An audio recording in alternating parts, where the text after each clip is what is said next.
கண்மணி அன்போடு காதலன் நான் எழுதும் கடிதமே.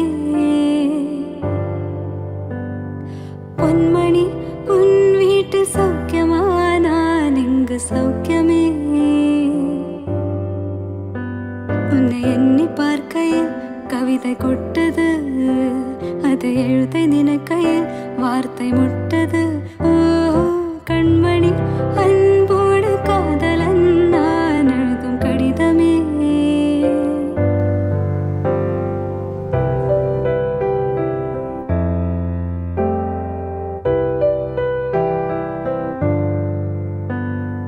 உண்டான காயம் எங்கு தன்னாலே ஆறி போன மாயம் என்ன பொன்மானே பொன்மானே. என்ன காயமான போதும் என் மேனி தாங்கிக் கொள்ளும், உந்தன் மேனி தாங்காது சேர்ந்தேனே. எந்த காதல் என்னவென்று சொல்ல